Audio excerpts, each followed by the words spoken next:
Okay, is that all right? I'll try and speak right into it. Well, thank you everyone for coming. Yes, I am passionate about this issue.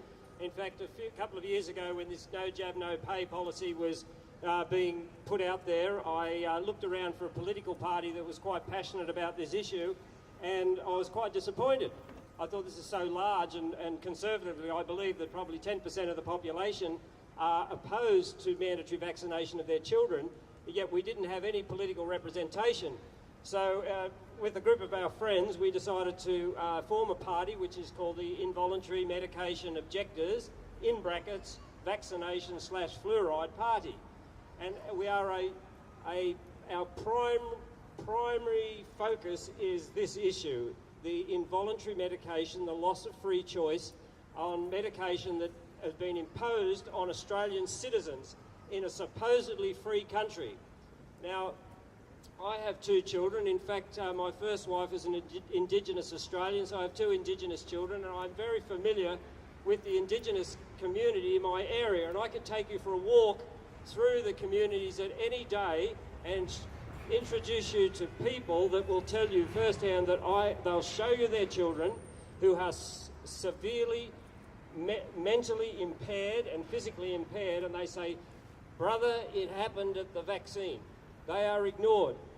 I'm also familiar, I have a very good friend who works in a major hospital up in the North Coast, and she tells me, we have, on any day, we have people come in of a night time into casualty and they'll tell us, "My child is convulsing. We had our vaccination today, would it have anything to do with it?" She said, "Our standard reply, which we have to give, is it has nothing to do with that. It's purely coincidental." She said, "But I know in my heart it is." The underreporting of vaccination, I believe, is horrific, because that would not count as a vaccination injury.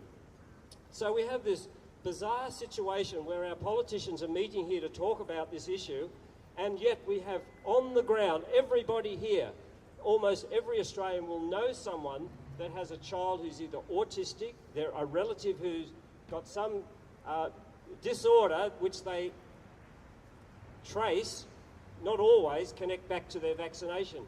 But what is this pandemic rise? I thank you very much, Judy, for that excellent discourse that you just gave us. It was quite enlightening, and just realised that we're just touching the tip of the iceberg of this monumental problem in this country. We also have, in the United States, we have the, what do they call, the National Childhood Vaccination Injury Act, where we now have a separate court in there that rules purely on vaccination. Now, if I was a manufacturer, and I do run a business, but if I was a manufacturer and developed a product, say child restraints for children in motor cars, I would be liable to be sued if there was a manufacture defect in my product, that wasn't sufficiently labelled how to use it, or that there was a defective design. Now, the defective design has completely been taken out of the equation when they assess for any litigation against vaccine injury in the United States. Defective design doesn't count. It's the only product in the world. Anything else that had a defective design would be ruin for the company. They would be sued out of business. But they had to come up with these bizarre rules because the vaccine industry was, if they were allowed to sue for their defective design, would be out of what they'd be sued to